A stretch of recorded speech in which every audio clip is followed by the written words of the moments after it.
Gaismas zemē. Esi sveicināta skaistā diena, kad dzirkstošs prieks it visā. Vingriem soļiem dodos plašajās tālēs, izaust jaunus dzīvības rakstus, košu krāsu, notikumu un dziesmu vijumos. Sasitu plaukstas un parādās dzīvais debesu kuģis, jeb omnivits, ar kuru savienojamies kopīgai domai un dodamies straujos lidojumos. Ceļamies pār pļavām un laukiem. Skat, kādas zilas puķes iet. Tur iemetu gaišas smaida dzirkstītes, kas uzplauks zeltītu staru rakstos. Re, kur bērnu pulciņš.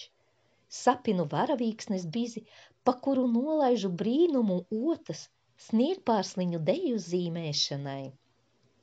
Pretim lido cīruļu bariņš, izlecu no omnivida un kuplās kleitas valānu vēdās pievienojos kopīgai rotaļai. Hei, vai jums ir kādas jaunas dziesmas? Ir, lirulī, lirulī, man arī ir, metamies līksmā virpulī. Tā pietralinām apkārtnes kalnus un lejas, ka pat lāču ģimene izlien no meža un brīnās, kas tas par jampatraci. Tas nav tracis, tas ir dzīvības skanošais prieks. Pievienojieties arī jūs. Kamēr lielie pinkaņi vēl domā, mazie lācēni jau met kūleņus un cenšas aizsniegties līdz jautrajiem lidotājiem, rāpjoties viens otram mugurā. Paaicinu omnividu nolaisties zemāk, un tajā vietas pietiek visiem. Lāču tēvs nedaudz grīļojas, jo nav radis celties gaisā, bet drīz pierot, un ar interesi vēro zemi no augšas. Cik pasaule liela! Kāda žirafe, izstiepusi kaklu, lūko saskatīt dīvainos ceļotājus. Pietuvojamies, un raibā garkaklīte mūs cienā ar sulīgiem augļiem. Viņa arī grib apceļot pasauli.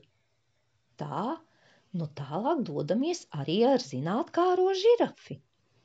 No kādas virsotnes ceļas rozā mākonis. Kas tas? Vai rozā akmens kvarca kalns, kuras staros viss laistās rozā krāsās? Vai varbūt tā ir kalnu meitene, iemīlējusies zilajā kalnā, kuras teltais stāvs slejas pāri ielējai? Lai nu būtu kā būdams, viņu noslēpumu netraucēsim. Saceļas viesulis, kurš aicina skrieties. Turamies, nu tik būs šūpošamās. Ceļamies augšā un strauji laižamies lejā, griežamies riņķos un smejamies. Mums plīvo ausis, tajās svilpo visi vēji, un viņiem dzirdēti tik dažādi vārdi.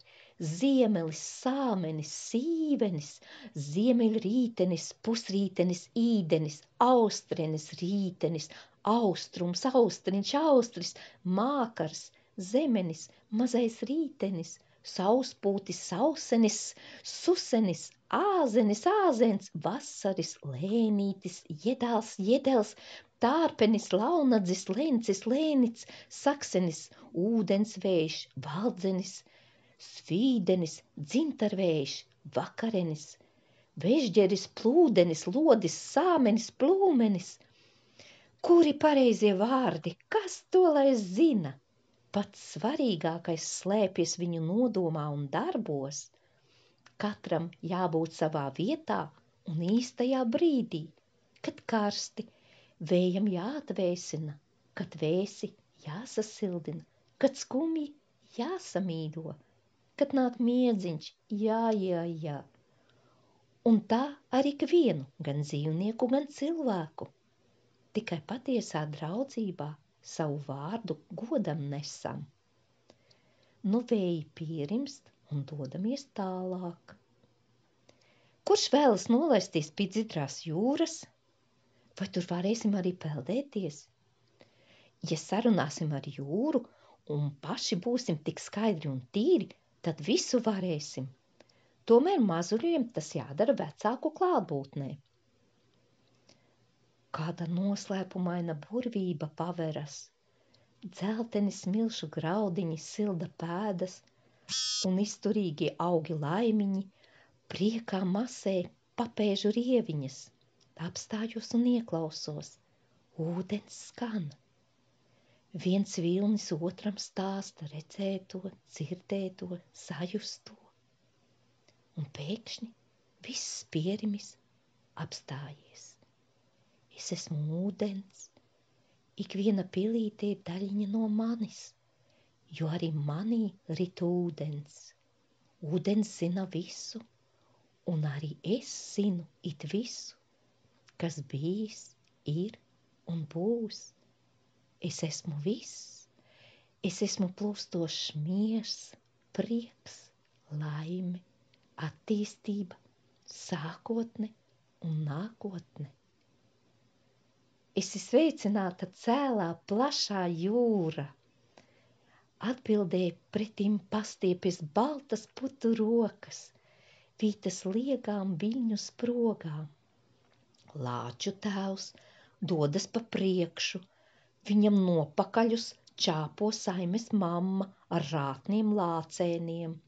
Šī vieta vispirms jāizpēta, lai droši varētu laisties viļņos. Tikmēr žirafe vēro savu atspulgu un priecājas par sastapto draudzeni. Šurpu traucas delfīnu bariņš, gaisā jautri metot kūleņus. Siltās šļakatas apņem ciemiņus, un pat lēnīgais bruņurupucis metas peldē līdz ar visiem. Kad esam patraiskojušies, jūras dzirdziņš piedāvā izrādīt zemūdens valstības brīnumus, kuras dzelmē zaigo burvīga krāsainu koraļu, zivju un ūdens augu pasaule. Tiem, kuri ūdenī vēl nemāk elpot, jūras gars piedāvā caurspīdīgu lodveida omnividu, kuru labi izpētīšu un iekopēšu viņa īpašības savējam omnividam, lai ar to varētu ceļot arī zem ūdens. Garām slīd visdažādākā lieluma, izskata un krāsu zivis, jūras zvaigznes, augi. Tālumā redzamas arī nāras, kurām šodien veiklās peldēšanas svētki. Zemūdens valstībā varētu dzīvoties ilgi un brīnīties par tās daudzveidību, bet gribas doties tālāk. Līdz mums atpeldējuši arī roņi, jūras govis, valzirgi, vaļi un nes, no kurienes uzradušies pat baltie lāči. Brūno lāču ģimene un žirafe nolēmuši palikt šeit, tāpēc tālāk dodos pati ar sevi.